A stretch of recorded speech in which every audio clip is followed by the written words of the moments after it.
Hello, everyone, and welcome to FSI, the podcast. Today, I'm bringing you a bonus episode, which is going to be really interesting for you all that are listening. We are going to be talking to Laurie Covington. Laurie is the Chief Strategy Officer with Homesteaders Life Company, and we're going to get to know a bit about her and about her upcoming session at the Momentum Women's Accelerator event in Florida. So welcome, Laurie. Thank you, Jennifer. I'm so excited to be here. I'm excited to have you. So tell me a little bit about you. Yeah, so Laurie Covington, as you said, Chief Strategy and Innovation Officer for Homesteaders. I've been with Homesteaders for 14 years. I came into the company in a technology leadership position. So my background is in software development and engineering, and moved into the strategy role on the business side about 4 years ago. And I love it. It's like the sweet spot for all of the things that my brain likes to do.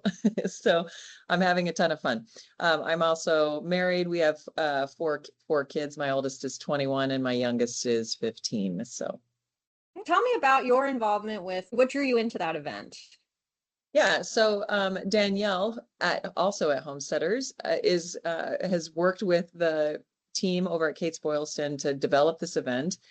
And she talked about really what she was trying to achieve with that event, and it spoke to me, and she asked me if I was willing to speak, and I said yes, but I was excited by sort of the way she talked about it, the concept that in a lot of cases content for women tends to be more focused on softer skills and less focused on some of those harder skills, I guess, that are more business oriented. And I just firmly believe that women have a lot to bring in any profession in the business world. And there's a great opportunity to help shape each other and help and pour into each other in order to achieve that. I do love the fact that this does have amongst the sessions a nice blend, but it feels like it's the event itself both being a mini MBA in a day. And I feel like within the content of those sessions, you can clearly read that. Yeah, agreed. Yeah, no, I think that Danielle and the team at Kates-Boylston have done a great job putting together a nice balance of good content across the different sessions. I'm excited to hear the other sessions that I'm not speaking at. Nice. So let's talk about yours. It's called The Power of Quiet, Thriving as an Introvert in Business. And now, are you speaking from an introverted perspective yourself? Oh, 100%. Yes. I call myself a high functioning introvert. But yes, no, on the scale of introversion, if extroversion is over here and introversion is over here, I'm all the way to this side. So you're at the extreme end of it. Yes, 100%. Well, tell us a little bit about how that impacts. I know we're going to talk about your session, but has that actually impacted your progression through your career or some of your endeavors? Yeah, absolutely. I think and I'll I'll kind of bring forward a little bit of what I'm talking about in the session, but essentially I think the way that extroverts or outgoing, maybe we'll call them, individuals, men or women, show up in a workplace is different than introverted people. And so some of what I talk about is both for the introvert, like how do you overcome maybe the fear of speaking up, any of the fear associated with that, just sort of the desire and to push yourself into those situations, as well as tools for people who are extroverts. How do you help pull out the introvert? Because every perspective is valuable. So it's not that one is better than the other, but each has their strengths. And so in order to get the most benefit from all of the voices, it's really beneficial to have both voices speaking, and it does take a little bit more work generally to get an introvert speaking. But yeah, in terms of how it's impacted my career, I think it took me longer to sort of step forward into conversations that I was intimidated by, to embrace the fear associated with speaking up, and to recognize the value and work associated with like networking, for example, and how that can be beneficial and valuable, but it also takes intentionality. So I think maybe I was a late bloomer. I don't know. But essentially, I think because of the introversion, it was harder for me to do those things and kind of lean into them. Well, I really appreciate you mentioning the networking because, like, I am actually more of an introverted person. So when I go into a networking event, I feel like, okay, I'm about to get drained out a little bit. But I still need to do it, right? I still need Yep. to interact. I still need to walk up to this table with people at it that I don't know. Yep. And like you said, you have to incorporate intentionality. But what are some of your personal tactics you like to use as an introvert to help kind of recognize when you've reached your threshold and recharge your battery? Yeah, honestly, at the end of the night, it might be saying no to the next thing. Like I think that in a lot of industry events, there can be the initial meetup and then there's the meetup after. And sometimes, like I have to give myself permission that I don't have to go to the meetup after, that I can sometimes, and sometimes I have the energy for it, but it's okay to say no to that. I think another strategy that I sort of use is allowing myself when I go into a networking situation, like, okay, so I'm going to have a goal of talking to a certain number of people, or I've already identified, if I know the attendees, people I want to connect with that I haven't met before that I would like to meet. And once I do those activities, then I sort of allow myself the reward of talking to somebody who um, is known to me. So then, it's an easier conversation. So this is like, okay, I get a little reprieve from all of the work associated with putting myself out there, going up to somebody who I don't know and introducing myself. But yeah, I think those are some of the tools, is both the goal-oriented component, but also allowing myself to say no at a certain point and get that recharge, and knowing that I'm not going to be in my best form if I'm brain dead. Mm-hmm. Yeah, No, I can understand that. And like you said, those events, like conventions and so all these yeah, types of professional events, they are a long day when you yeah. take into account because you're networking through the whole day, which is not a bad thing by any means. No, And then you want to go to all the things, or you feel like you need to go to all the things. But then I have an inner toddler. So what happens is if I am going to more things than I need to, and I've even done this personally, social in my own like social life, I'll recognizing when it's best for my husband to go by himself to yeah, something versus me go with him. But otherwise I will feel like my inner toddler screaming that it's tired, like that I need to take a nap, toddler. yeah. So it's really interesting. Now, if you are an extrovert at a networking event, what is something you can do to help with connecting with your introvert friends who are coming into the room and like they have a mission, but how can you potentially support that mission for them? Yeah, I think as an extrovert, it's honestly seeing those people who maybe are timidly standing on the edge of the space. And I think introverts can do this too. And maybe introverts sometimes might be more aware, attuned to those people sort of standing on the outside that aren't connected. But I think extroverts can see the same thing and recognize an opportunity to kind of pull them in and maybe shepherd them through a few conversations, like, hey, let's go meet this person over here, um and do the introduction part that's kind of the most awkward, to get or even just the walk up to the group of people that you don't know.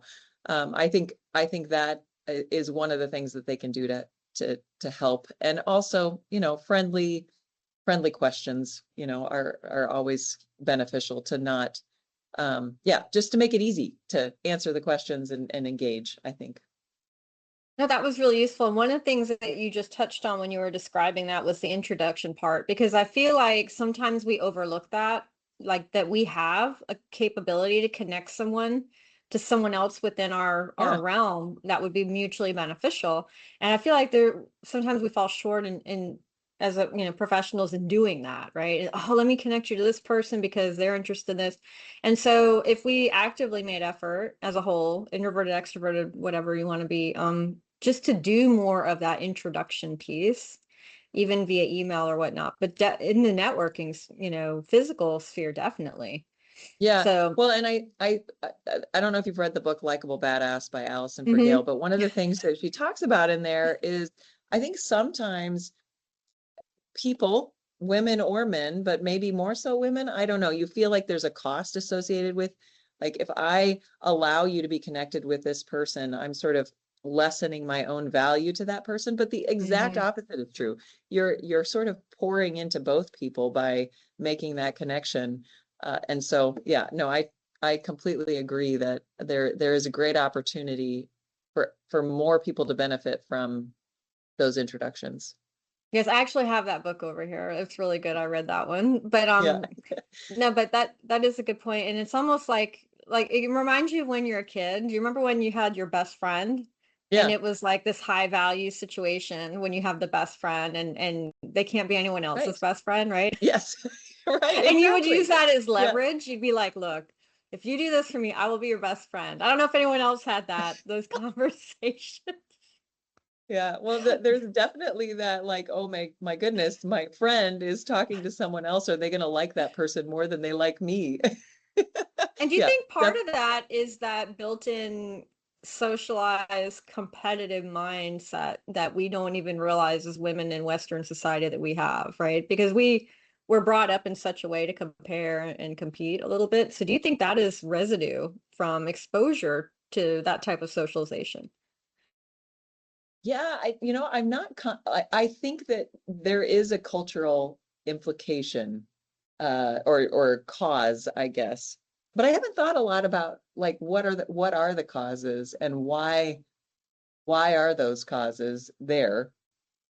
Or if it's just innate human nature. I Hmm. don't, that we want to compare, that we want to, pride is a big component there. So wanting to be somebody who matters and is valuable, and then sort of putting these false indicators forward to measure that. And Hmm. yeah, and I don't know if that's cultural or innate, just in being human. But yeah, there is something there in terms of how we think about it. Yeah. One of the things Danielle and I talked about when I connected with her is we talked about, and it may even Lily may have talked about this too, but the room at the table idea of scarcity, right? The Yeah. idea that if I help you get a seat, I'm depriving myself of one. And I'm sure Yes. this isn't Yes. just a gender-based belief, but I feel like it's probably like any human is going to have that fear, that scarcity mindset. And I think that can sometimes limit us in collaboration as well as supporting each other. And as an Yeah. introvert, that can possibly be even more problematic for you to, if you're fighting with your introverted nature already, that you already are, adapting and dealing with that, accommodating that, then you add that scarcity mindset, it could potentially be a real barrier to your growth. Oh, 100%. Yeah, absolutely. I totally agree. And the scarcity mindset, I think, is a real thing. And I again, just like with any flaw or challenge in who we are, I see it as an opportunity for growth. So how can, where I see my brain going in that particular direction and recognize and acknowledge, I Hmm. don't want it to go that way. How do I counteract that? And so I really strongly believe in, very outspokenly, to the extent that I can as an introvert, uh, promoting the value of others, because I think that's so important. And I am surrounded by valuable others, and I want them to also get a seat at the table and have a seat at the table, and be valuable and be recognized for their work. So yeah, no, I think being intentional about those things for the benefit of others, and and sort of, yeah, having that intentionality, and addressing that. Now, I want to kind of veer off a little bit. We've talked about your session, but tell me what it is like to be a chief strategy officer within the death care scope. Like, give people an idea of what that means and what that's like, if you would. Oh yeah. So what do I do? Like, it's funny because people will say, what do you do? And I'll give them my job title, and then I'll be like, so now do you know? And no, they don't. It's one of those titles where it's like, what does that mean exactly? But I love it. And honestly, I think part of that is homesteaders. I think the industry, the death care industry, fascinating, group of people solving a real meaningful problem for the world. And I care about that. So to be able to apply strategy and innovation in a space that's meaningful to humanity is I think really valuable. But what it means essentially is for homesteaders, what we're trying to figure out is, as a business, and on any business really should do this, is where are we trying to get to and how are we going to get there? And in understanding the environment that you're operating in, sort of what are your competitors doing? What are consumers or your customers doing? What are, in this case for us, what are our funeral homes doing or not doing? You know, where are there opportunities for us to continue to add value in the space where we're trying to grow as a business? And then what are the steps we're going to take to achieve that?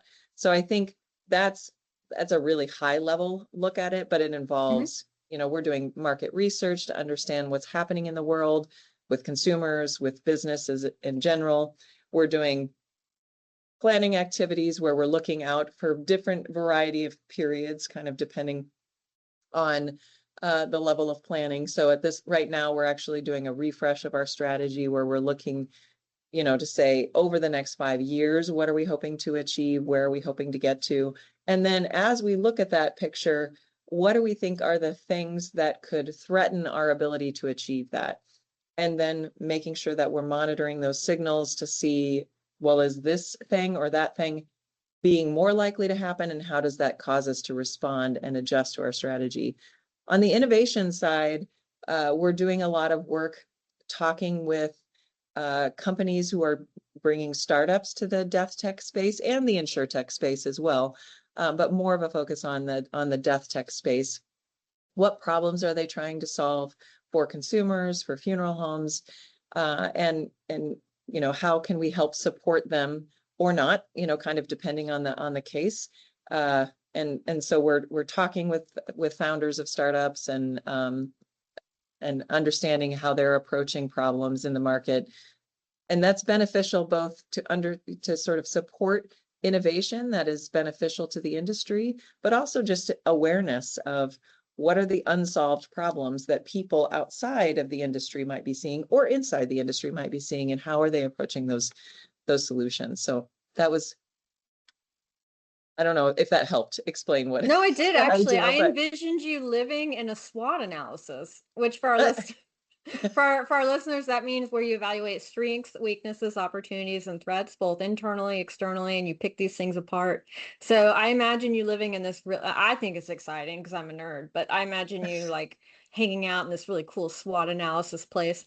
And then let me ask you from the innovative side of things. I know that you talked about death tech, and maybe it's me and my perception, but I feel like there's so many new offerings coming into the death care space that do different things, and some seem kind of redundant.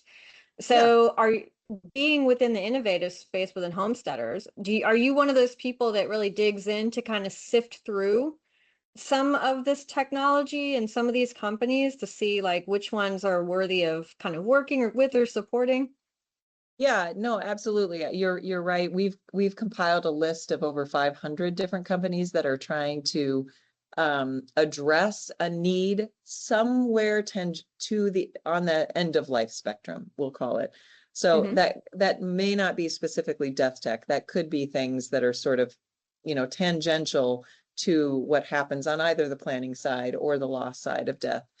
And so yes, there is a lot of sifting to understand who is connecting with consumers, first of all. So if it is a direct to consumer or somehow an offering that consumers benefit from, who is getting meaningful connection? In other words, they are connecting with people for whom they are solving a problem.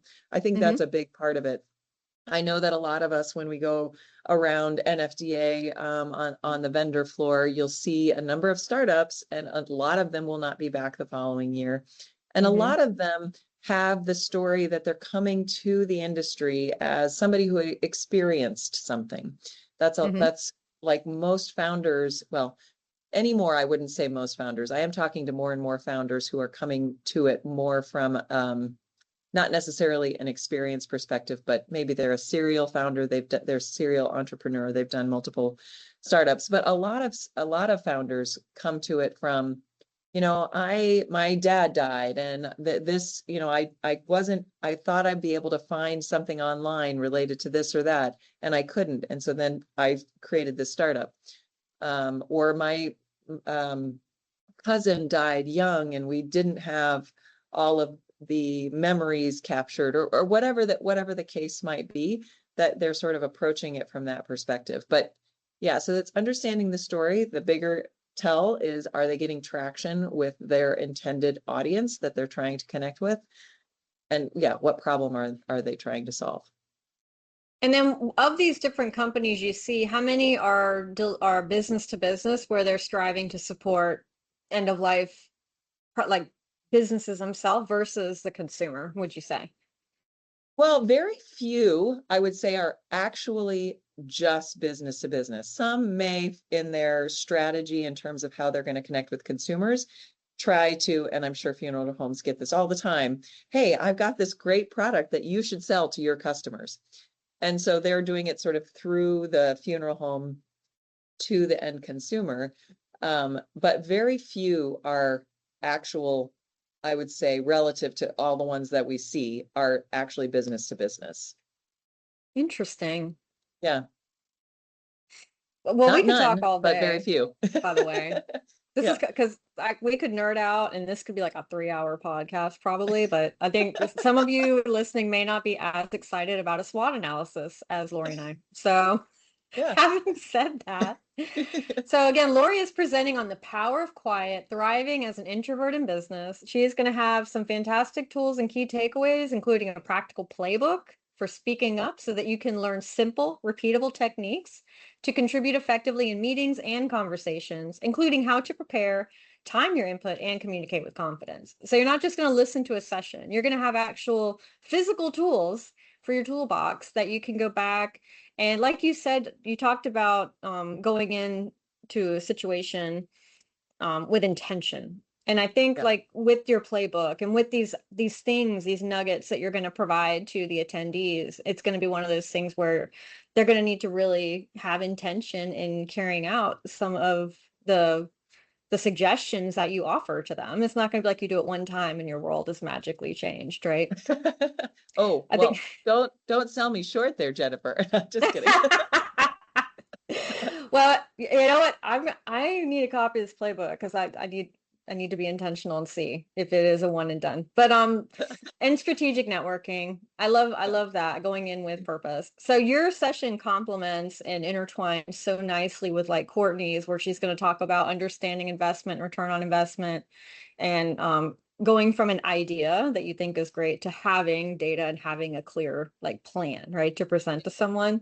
So the sessions are very complementary to each other, and they are giving you things that you will be able to actually leave with that will be of use to you, right? I will have a link in the show notes to where you can register for Momentum. Again, it is a Homesteaders and Kates-Boylston produced event. It is a day, so you're not away from the office long. There'll be a little networking, so introverts, bring some intention with you, right? That's right. There'll be some networking the night before, and then just connection within the event itself. And I think there's going to be a lot of really useful ways to elevate not only like your position from a general sense, but your level of understanding and your potential and possibility to get into those more complex conversations or leadership roles. So I'm really excited about the sessions. I'm especially excited in your session as well. I may find you and corner you so we can talk about SWOT analysis. So I'm going to warn you Sounds now. Great. In case you need to intentionally run away. Yeah. But